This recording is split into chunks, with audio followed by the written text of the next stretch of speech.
শেষ ওয়ানডেতে সাইফ এবং সৌম্যর যে দুর্দান্ত ইনিংসটি খেলেছেন এর জন্য তাদেরকে অবশ্যই অবশ্যই ধন্যবাদ দিতে হয়, কারণ এই ধরনের ইনিংস বাংলাদেশের ইতিহাসে কখনো কোনোভাবে কোনোদিন দেখা যায় নাই।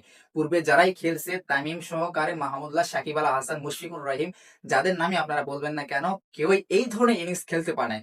কারণ তারা যখন ফিফটির আগ মুহূর্তে ছিল, সেই ফিফটির আগ মুহূর্তেও যারা যেভাবে ব্যাটিং করছে, এই ফিফটি করবে করবে ভাব, মানে 49-48 রান আছে সেই মুহূর্তেও তারা ওই একই ধরনের শট খেলছে।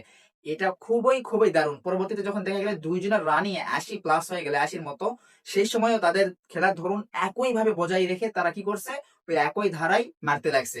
এই যে পজিটিভ একটা সেন্স, এটা বাংলাদেশের ক্রিকেটের যে ওপেনারদের মধ্যে দেখে আসলে আজ এ ক্রিকেট বিশ্লেষক হিসাবে আমি খুবই খুবই খুশি। আমি মনে করি যে এই ধরনের এই বিষয়গুলো যদি বাংলাদেশ তার ওপেনারদের মধ্যে ধরে রাখে, এক কথায় সাইফ এবং সৌম্য সরকার, তারা যদি নিজেদের মধ্যে এই ক্যাপাবিলিটিটা ধরে রাখে, তাইলে বাংলাদেশ ক্রিকেট অনেক দূর এগিয়ে যাবে। এইটাই আমি আশা করি। আর পরিশেষে বর্তমান যে টিম ম্যানেজমেন্ট রয়েছে তাদেরকে বলবো যে ভাই, সিন্ডিকেট থেকে দূরে থাকো।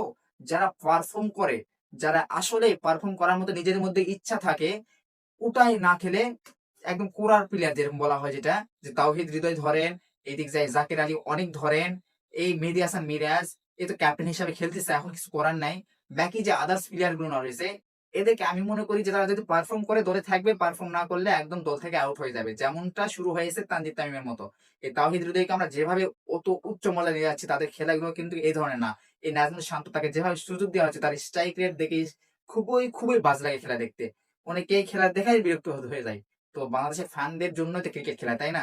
তাই ফ্যানদের খুশির জন্য অন্তত হলেও বাংলাদেশের টিম ম্যানেজমেন্টের উচিত সিন্ডিকেট এবং কোরা, এই দুইটা জিনিস আলাদা করে একদম বাংলাদেশকে স্বচ্ছভাবে একটা ক্রিকেট খেলার মতো তৈরি করে দিতে হবে, যাতে করে সাইফ সময়ের মধ্যে প্রত্যেকেই এই ধরনের সেন্স নিয়ে, এই ধরনের মোটিভেশন নিয়ে প্রত্যেকেই প্রত্যেকটা ওয়ানডে ম্যাচ, টি-20 ম্যাচ, টেস্ট ম্যাচ সবকিছু খেলতে পারে।